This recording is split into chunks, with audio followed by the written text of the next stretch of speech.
Okay, that's enough, John. Quit the dancing. Sit down. Time to go. Yeah. Now, you can't fix stupid, but ignorance is definitely a lifestyle choice.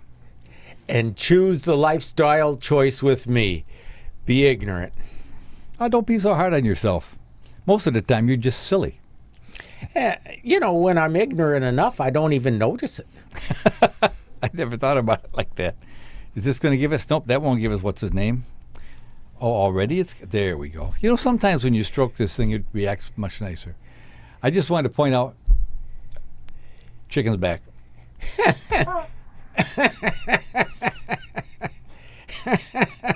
No, I'm not taking the tether off. Okay. Yeah, our chicken. We got to watch him. He gets a little wild, He was a lot better off when he still had feathers. Now that he's naked, he acts like me, wearing a tie-dyed shirt from the 60s. Man, I'm getting a flashback, man. This is really far out. I'm in a little room. Oh, are the cops going to interrogate me? No, man, it was catnip. It was catnip, man, I promise. I just was thinking, once you made the comment about Men Who Kill Goats, I believe is the name of the No, the movie. Men Who Stare at Goats. Oh, Men Who Stare at Goats, yes. And this feels like the room that the men were staring at goats. Maybe if he really concentrate on the chicken, he'll die. But that would be mean. Well, then I would probably get PETA after me, People for Ethical Treatment to Plastic Animals. So it's PETA? I think actually it would be better if you got the sister group, People Eating Tasty Animals. Well, I think you could only eat that plastic chicken once, and then you might do like the whales who are cleaning the garbage up and dying on the beaches. That's actually kind of what that is like a perfect example of poetic justice. We're poisoning their ocean, and they're washing up 50 tons of blubber on our beaches. Yeah, I think really, since I still got a little of the 60s left in me, they're not doing it because they know it's they're doing it because they know it's plastic, and since we won't clean the stuff up, they're trying to shame us like samurai. They know they're going to eat that stuff, and then they're going to go. I mean, they don't die out in sea. They get sick, and what do? They say, okay, Charlie, I'm dying now. See you in the afterlife. And then they swim up and put themselves on the beach, so we know that our plastic killed them. They're samurai whales. Once again, John, that made absolutely no sense to me. Actually, it kind of did, and I kind of see your point. But that goes along with all the other, and I can live with stupid. There's a lot of people that they're just not as capable. Everybody can do one thing better than anybody else, but you sometimes don't know what that is. The thing that gets me is the ones that are not trying to find out the one thing they're good at, so they're being bad at whatever their chosen field is, and they're just too freaking ignorant to spend a little bit of time and look around and make the world a better place. Now, that kind of leads into this article. I don't think I've read it before. I've got it lined out here. I don't know why, because I glanced at this piece of paper and I said, oh, I've got to bring this up. Now, this was in Houston, Texas. A study says housing sales would decline, gas prices would spike, and the state's economic output would drop by hundreds of billions of dollars if another major storm struck an unprotected coast. Well, duh. And the state probably spent, I don't know how much. Well, you know what? This is a state-funded study. We have to find out where to apply to do these studies. Because I wouldn't have to leave my chair. I could be sitting there sipping on a nice hot cup of coffee, eating a donut, and they'd say, gee, what would happen if there was an earthquake? I would say, people would die. Give me $1,000. Well, no, what you got to do is first you Google it, and then you find out, and then you You copy it down, cut and paste, and change the words, the dates, and the addresses, and then then you go in and you ask for your $1 million study, and you stamp it with an engineer license, counterfeit, of course. But I already know what's going to happen. I'm not a millennial. I know what happens in an earthquake. I was actually in 2 earthquakes. Oh, Very little ones. But the fact remains, I don't need to Google it. I have an attention span longer than a goldfish, so I can remember. but they want it on paper. They want it written down. They're numbskulls, I guess, because then they can take the paper and say, "That's what we got for $1 million." Oh, and I got $100,000 in campaign contributions too. Your little slip of the tongue there, it should be in can't paying contributions, because there's a philosopher who said anyone who seeks power should never achieve it. And it just occurred to me, why don't we pay these people not to run? Why don't we pay these people to just go away, do their own little thing somewhere, and leave us alone to run the world? I'll bet you we would save more than enough money through not funding funds like this. Oh, what happens if there's an earthquake? Oh, what happens if there's a hurricane? Oh, what happens in the morning? The sun comes up and it gets light outside, and sometimes it gets warmer. Duh. Well, I read about one, and there was some disabled Air Force vet. He was disabled in 1991, and he's living in a house, but in order to economize, he sold his house and went into a mobile home. Well, they sent him a bill because he was delinquent on some taxes, and they says they actually talked to him on the phone, and they told him, well, you was delinquent for $236, and the interest is $409, and he thought the $409 meant the whole thing, and so he just sent in the $409. Well, with mobile homes, they don't have to wait and send out notices, so they sold his house at an auction, and then some guy shows up a month later and says, "Hey, that's my house. You gotta give me some money if you want to continue to live here." And the guy and the other guy, they went out for drinks and they talked, and the price went up from, the guy paid $4,000 and change for it, and at first he was just asking for $5,000, and now he's asking for $30,000. And you know what? That's where Antifa, if they want to do something for freedom, they should visit the guy who, they'd probably visit the vet instead of the other guy doing the crazy stuff. But the government made these laws. And I got another one for the government. This one's from in Florida. And these crazy guys, they... Wait a minute, John. They have a place on your planet called Florida? Yeah. We do too. Well, check this Florida one out. I think it's Dunedin. Anyway, so this guy's ma died, so he went out of town to deal with it all, and when he come back, he didn't have anybody mowing his lawn, so they got while he was away, they started telling him, "You got to mow your lawn." Well, he didn't get the letter because he was taking care of his mom in another state, taking care of her estate. So they hit him up with a fine of $500 a day for not cutting the lawn. So the end of the story is then the city says he owes $30,000 for not cutting his lawn. And it's like, see, this is the kind of stuff that, you want George Washington to come in. These people are terrible. How can, to solve the problem, they could have paid a lawn company to cut it. And then when he got back, whatever the bill was, they could have doubled it and still made money. But they're asking him $30,000. These people, actually, they deserve to be fed to sharks. That is Florida, and that's a way to do it with them. Okay. No, it wasn't funny. I'm sorry. No. You know what, though? Here's the worst part about that. You're telling relating a story that's true.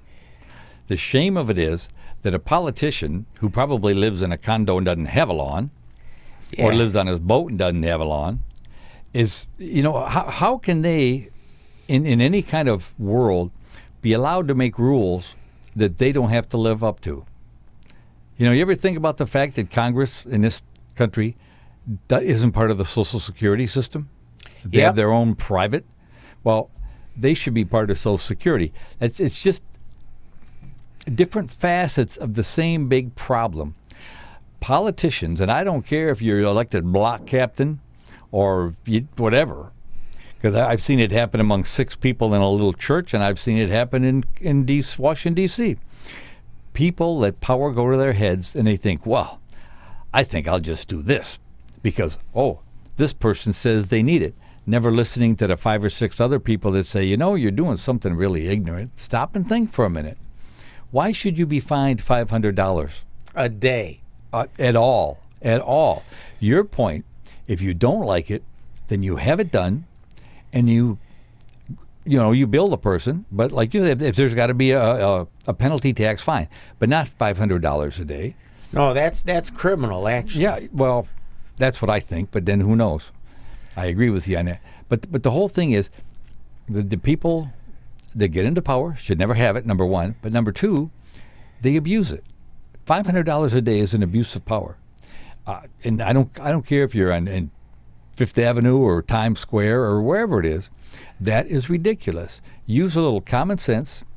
And, see, my idea of government is government that, like, takes on big engineering projects like the levees on the Mississippi, the Panama Canal, but it stays out of my life. Yeah. That's my whole thing. Oh, I agree, and that's hopefully that's something we're going to see in the next 20 years, but you and me will be dead before it happens. Well, what bothers me is, and because I've been accused of a whole lot of things in my life just because I tell people what I think and they don't always like it. A lot of people, when they're such and such, they don't want to be said, hey, you're being a real such and such. They get very offended at that, especially when they know you're right. They're just hoping nobody notices. Yeah. And being a pompous, see, that way I don't have to edit it like I had to edit you earlier today. Did I say something bad today? You said something just a vulgarity. It's just, oh gosh, it just takes so long to go in there and make it so nobody else can hear it. I mean, it's obvious what you said, but that ain't the thing. I don't want to offend people if I don't have to. On the other hand, if I have to, hey, you might as well put on your, gee, I'm about to be offended hat, because you're about to be offended. Yeah, he offends me all the time. Yeah. But the whole, see that? You made me lose my train of thought. And I was going to give you the tinfoil hat today. But I'm starting to wonder if I needed more. Because I went on the internet and you no longer have to make a tinfoil hat out of tinfoil.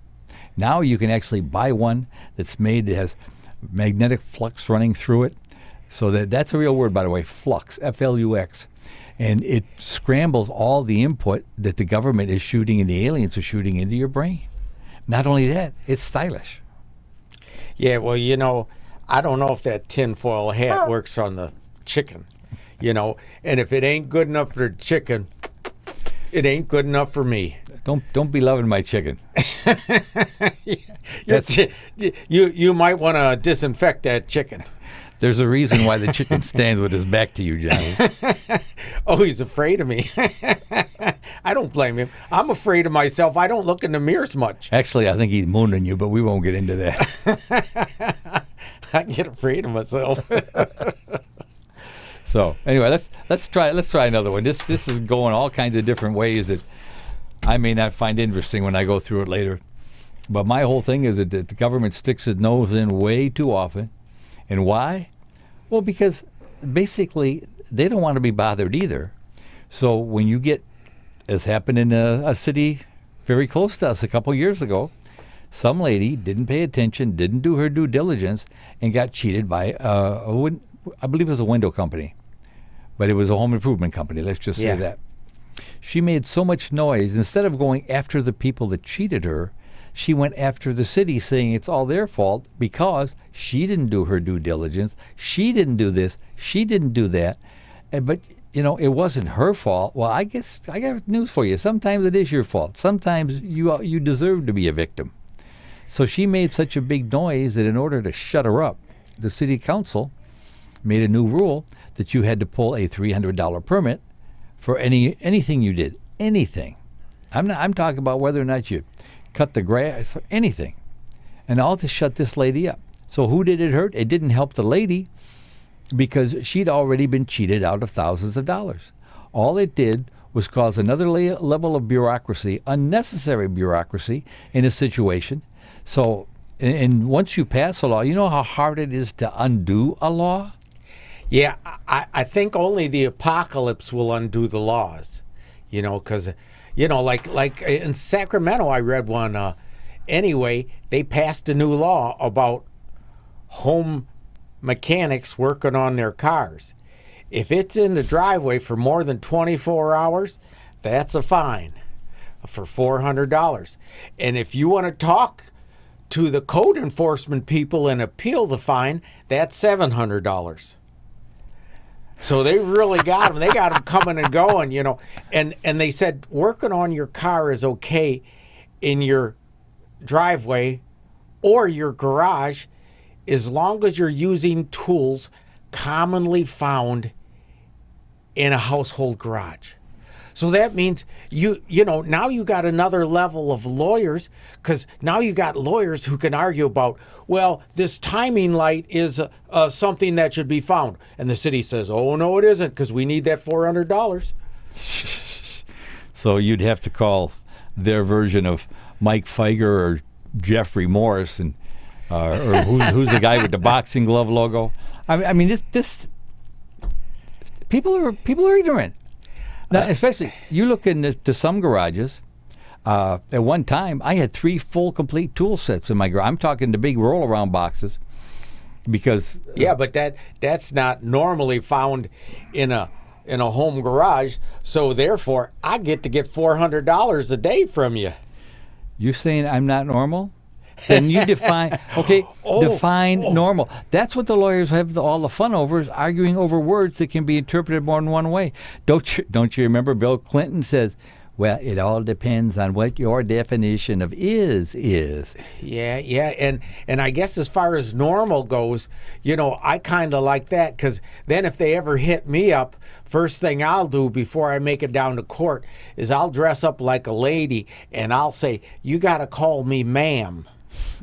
And once I take on the identified, the protected class, they'll let me go, So your lack of sanity doesn't put you in a protected class already? We should get a law for that. Add another law to the books. Well, exactly. Oh, here we go again. There we go. You're being bad. It's actually behaving fairly well today. Oh. I don't know why. I guess I got to wear my tie-dyed shirt more. Well, maybe just the fact that you took a shower. I'm not sure. Anyway, let's move on a little bit and break this ridiculous. I know I read that one. God. Oh, here's one that gets me. It's hard for me because I can usually see both sides of the story. But you ever hear the phrase, those who do not study history are condemned to repeat it? That's why we aren't teaching history in school anymore. We don't teach the Constitution. We don't teach none of that stuff because we want to get rid of it. Well, it's not just that. This article here, Annapolis, Maryland. The Speaker of the House of Delegates is calling for the removal of a State House plaque honoring the Civil War's Union and Confederate soldiers. Now, no matter which side you're on, and come on, let's be honest, the North, and people say that this was about slavery. It really wasn't. It was about economics. But we were not going to delve into that right now. The fact remains, you had right-thinking people that thought they were doing the right thing on both sides, and how can you honor one side and not the other? That's like, because granted, the victors write the history books. So you only see one side of anything in the history books, but at least seeing that one side, sometimes you can maybe figure out kind of, sort of, what really happened. Just like I happened to stumble across something years ago. You know, one of the biggest reasons that started World War II in the Pacific was the fact that the American exports were beating Japan, and Japan was losing economically, and they couldn't take it anymore. Yeah, well, hopefully we owe too much money to China where they won't do the same thing to us. Oh, that's a whole nother thing, isn't it? Yeah, but yeah, like your, I just had a senior moment. This is what my face looks like when I forget what I was going to say. Well, John, I got something special for you today. I just got you. Now, this is a top of the line off the internet. It isn't just tin foil, which is actually aluminum foil. Yeah. It's a real tin / aluminum hat to disrupt the brain waves. Try it.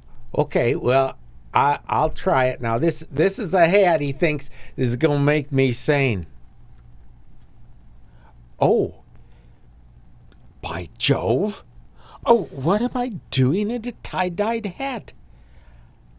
What year is this?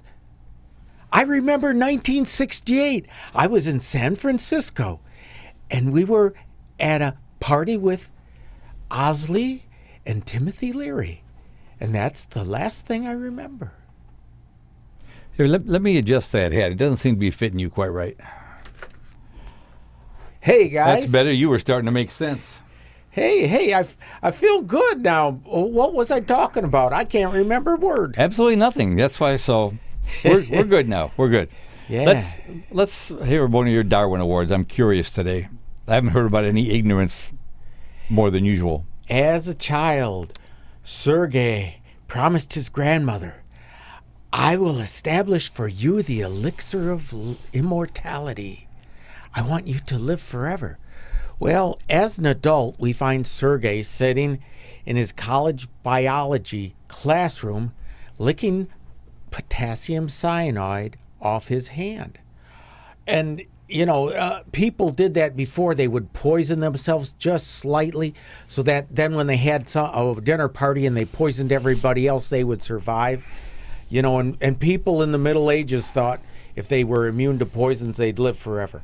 As an adult, we find, he had found the magic elixir. He swallowed poisons daily to strengthen his body and protect him from death.